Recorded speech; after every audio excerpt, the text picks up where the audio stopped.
Liz, please take a seat. Liz Lorino, please take a seat.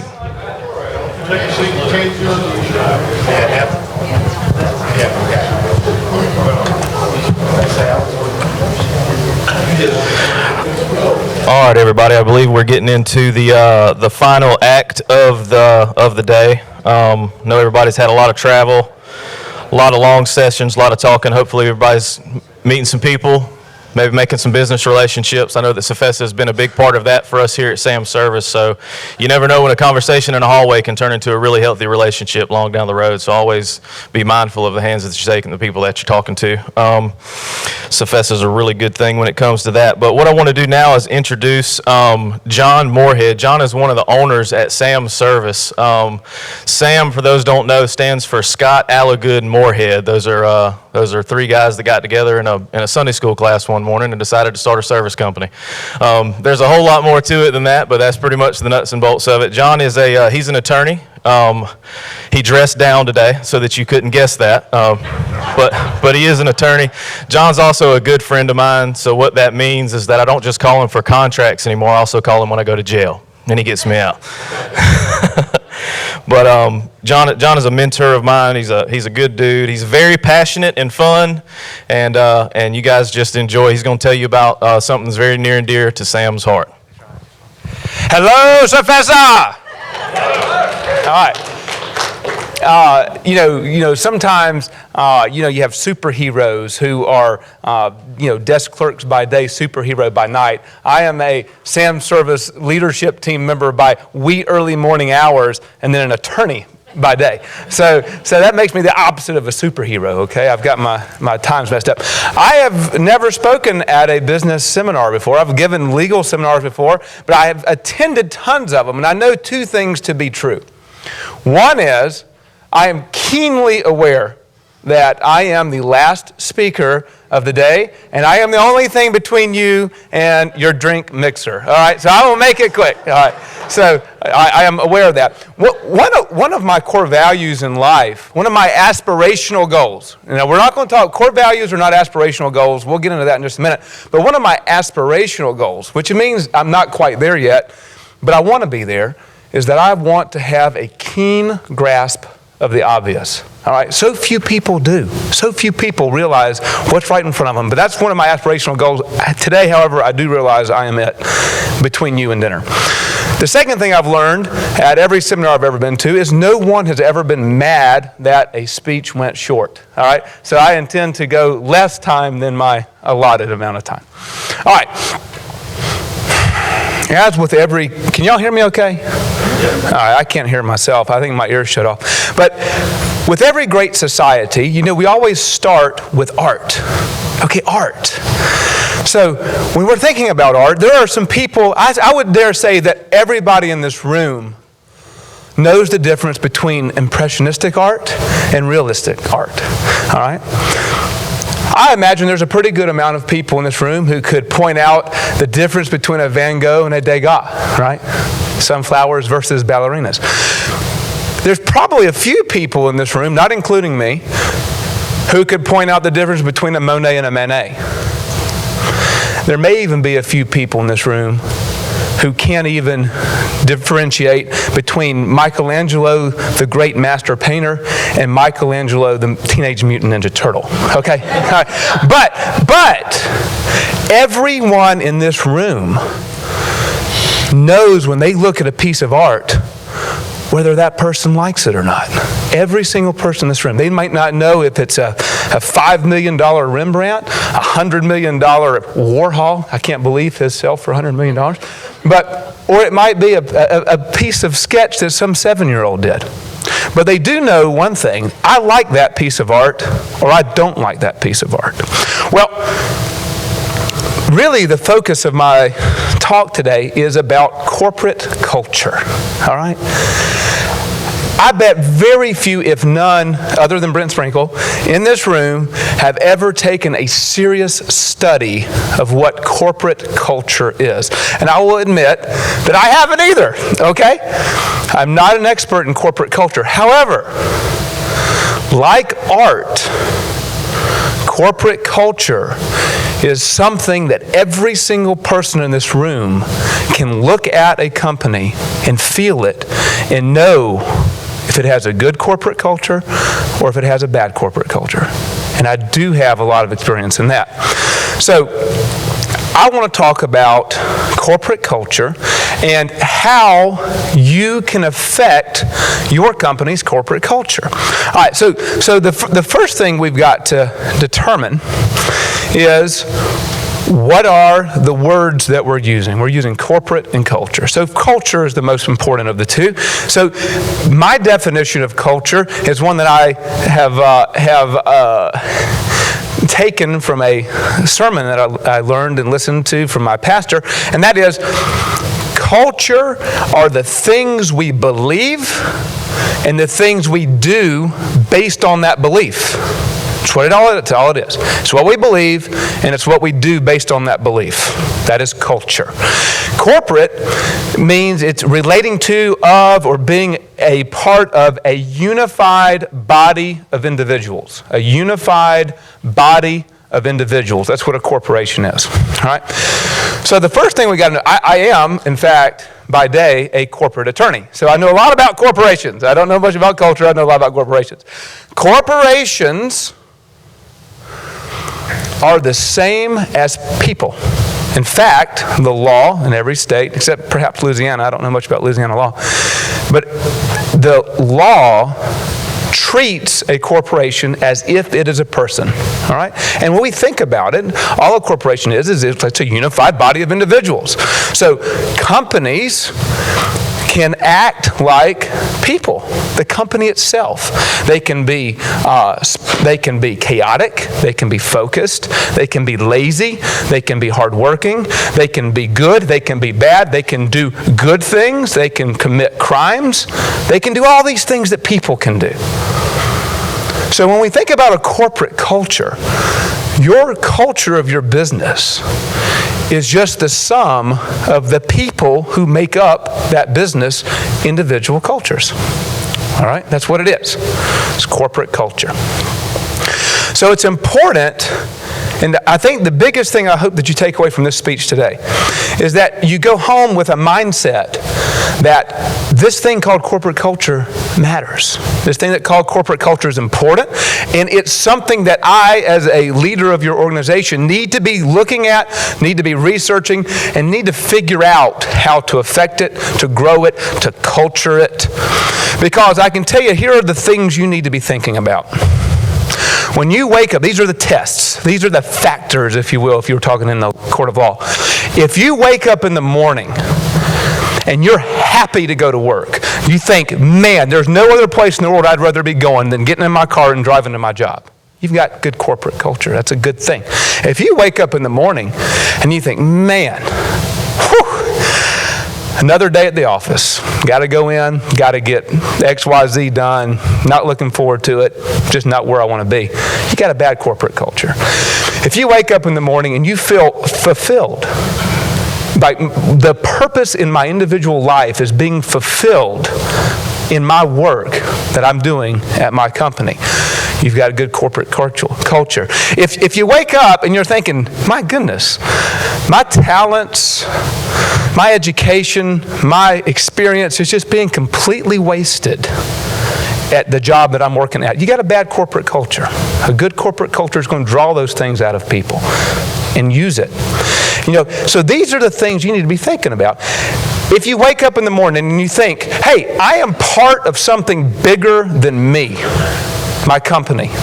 It is better than me individually. It's bigger than me individually. Then you've got good corporate culture. If you think, hey, I'm the best thing that company's got, and there ain't nothing that can touch it, then you might not have good corporate culture, okay? So these are the kinds of things that you need to be self-analyzing. I mean, am I working somewhere that I enjoy? Am I fulfilled? And do I feel like I'm part of something bigger? Those are the questions you need to start thinking through your mind. If the answer to those things are no, then you need to do some serious work. If the answer to those things, like Brent said, are yes, then perhaps you've got good corporate culture. And if you haven't been focusing on it, then you need to focus on it and figure out why your corporate culture is good. Write it down, and then make sure that it's preserved and protected. Okay? So, that's the setup, and what I want to do now is just simply run you through Sam Service's core values and how we developed them, why we developed them, and so that you can have a real-world example of, okay, well, here's how this group of people sat down, figured this out on their own with the help of Brent, but basically, we figured it out. You are going to have to figure it out. I can't tell you what your culture is. I can't tell you what your core values are. You've got to figure it out. So when developing corporate culture, the first thing you've got to do is you got to figure out who you are. Who are we as a group of unified individuals? Who are we? Not who do we want to be? It's who are we, and is that good? All right? So the exercise that you go through to determine who you are your core values. And I'm not going to repeat a lot of what Brent said because he did an excellent job on it, and he is an expert on it, whereas I'm not. But the point is that this is the starting point, right here. You got to start here. If you don't know who you are, you're not going to be able to do anything right, and you're not going to enjoy it, and you're not going to, be productive and be fulfilled, be self-actualized. I mean, those things are important to people. So here's our core values, and I'm going to explain to you the thought pattern behind them right quick, and then we're going to go have fun, okay? So one of the initial thoughts that we went through was a recognition that corporate core values is the aggregation of individual core values. So in other words, if we have individuals in our company that are so radically different in their own individual core values, then they're not going to fit into the culture that we've developed. They're just not. Does that mean they're evil and terrible people? Yeah. No, it doesn't. No, what it means, though, is that they don't fit here. That doesn't mean they don't fit there. They can fit there, and that's okay. We have this kind of mindset that we've got to make a space for every single human being in the entire world right here in the thing that we control, and that's not true. You've got to figure out who you are, and you got to find people who believe in the same things you believe, all right? I mean, that's just what you got to do. All right, so recognizing that, you'll see at the very top, we drafted our core values in a way that both recognizes that we expect the individuals, so we expect the company, Sam Service, and I, the individual. So it's joint. You don't necessarily have to do this, but this is the way that we chose to do it. And that's in recognition of the fact that we're looking for people who individually on their own meet these kind of criteria so that in the aggregate, Sam Service will meet those criteria. All right, so that's kind of the mindset.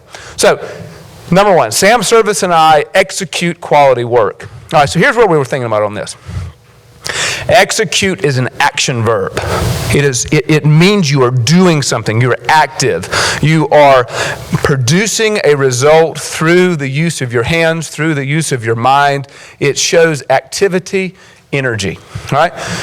Quality meaning that it is whatever is done at a level that is not only acceptable, but it's at the best level of quality in which the company and the individual can perform. And then work. Work is the result of a person or a company. It's the result of its labors. That's work. All right, so that means that there's some activity has occurred and that labor has produced a product, in our case a lot of times a service, and that thing, that product, that service is the work. We, on our company, happen to believe that God made man, in the general sense, male and female, to be workers. That work is good, that people crave work. And so we believe that executing quality work is something that is a higher calling than simply just saying, do a good job. I mean, it is a duty. We believe that that is a duty. All right, our second core value. Sam Service and I earn trust through clear and candid communication. All right? So everybody knows what trust is. Trust is when one person or one entity puts faith into another person or another entity to believe what they are saying or to believe what they are doing. All right, so that's trust. And the way we particularly earn trust is we believe that trust is best earned, since it's based on honesty, through clear and candid communication. So it is not uncommon, or in other words, it is common that when someone within our company has a problem or an issue with the way something is being handled or the way something is being processed or with someone else, we encourage an open dialogue, a candid dialogue about that, as opposed to letting things just sit there and stew and stew and stew until things erupt. That's the candid part. We want to be candid. How does that relate to outsiders? We to customers, to manufacturers, to other companies in which we work with, we want our things that we say and the things that we do to be honest and candid with them. And so if in a customer relationship standpoint, if we do something wrong, which we do, everybody in this room does things wrong, we identify it and we're candid with them. We have made a mistake, customer, but here is what we intend to do to fix it. All right? So we're candid with each other. We're candid with the outside world. That's very important to us. And we're clear. We don't beat around the bush and dance around things so that people walk away from meetings not really knowing what in the world they just did for 15 minutes. I mean, we get to it, we're clear about it, and we're candid about it. And I have to admit, people who come from a culture of not being clear and candid, when they come into our company culture, they're like, whoa, hey, nobody's ever told me what they really thought about me. Well, you're going to get to know about yourself when you come to work for us. All right, so anyway, number 3, Sam Service and I know our limitations. We got that straight from Dirty Harry. Okay, to be honest, I mean, you remember, man's got to know his limitations. You know what I'm saying? They blew the guy away. So they 5 shots or 6 shots. Do you feel lucky? But the way that literally was going through my mind when I came up with that. But the point is that it's true. It's true. Every person, every company has to know your limitations. Everybody has limitations. Your new hires obviously are going to have some severe limitations. Your old seasoned guys are going to have limitations on perhaps, you have a really great hot side guy who's starting to get into cold side stuff. He's going to have limitations. Your management staff is going to have limitations. There's going to be opportunities that arise that every one of you in this room know about. Has happened to you. Opportunities are going to arise that you're not ready for. That's 2 years out. That's 3 more hires out. You've got to know your limitations and when you should do it and when you shouldn't do it and pull back. So that applies from the receptionist to the technician to the finance department to the upper level management. Everybody's got to know their limitations and they got to respect their limitations. Now, that leads us into number 4. Sam Service and I are always learning and growing. So we have a culture that fosters education. We love Cephessa because it offers so much opportunity to be educated and to go through training exercises. And we believe on an individual basis, we want our people to be better each year that they're at our company on an individual. We want them to be better in their personal lives. We want them to be better in their professional lives. And that will translate into our company being better as a place to work, personal, and as a place to make, profit and money, professional. So that we want people and we want our company to constantly be learning, constantly be growing. Learning, of course, is to acquire new skill. Growing is to be larger and better than you were previously. Growth. And finally, and to be quite honest, in my opinion, the most important of our core values is that Sam Service and I are joyful in our work. Once again, we use the word work because we believe that's a duty and we believe it's something that's good for us. And we believe that if you execute core values 1 through 4, that you are going to have joy in what you do. And at the end of the day, when you think about it, you will spend more time at your job and with your coworkers than you will with your wife, your husband, your children. It needs to be similar in joy that like a family would be. And if you're going to work and you're spending the majority of your waking hours at a place where you can't stand, in a place that gives you no joy, no fulfillment, no sense of being something better than you are or being part of something larger than you are, then your culture's bad. And I'm speaking here to the leaders. You're the leaders of your organizations, all right? It's up to you to know, A, if you as a leader think you have a good corporate culture. And B, it's up to you as a leader to figure out if you believe the other members of your organization think you've got a good culture. Don't have blinders. This is something you need to figure out. And it's something that I'm telling you is so near and dear to just your existence as a human being. This goes beyond just being a worker. This gives you a sense of joy, fulfillment, self-actualization. If you want those things, you've got to get your core values right. And I'm by no means suggesting that these are everybody in the world's core values, because they're not. They shouldn't be. They shouldn't be. My law firm has radically different core values. One of the core values of my law firm is to dress nice. So I dress nice a lot. But out of respect, and it's out of respect for people. But my point is this. You're not going to hear anything today, I don't think, that you haven't already heard before. My hope is that you just start acting on it. Because if you want a better life for yourself and for your coworkers, if you want that better life to spill into your home life, I mean, how many of you go home after a hard day at work and it's just, you have a hard day at home because you can't get past your hard day at work? Think about who you are, figure out who you are, write down who you are, and hire people who you are, and fire people who you are, okay? Run your company, run your logistics, run your people on this, and your life will be so much better. That's it. If you got any, I'll be at the little social mixer thing, so if you have any questions, give me a shout. Thank you, Nick.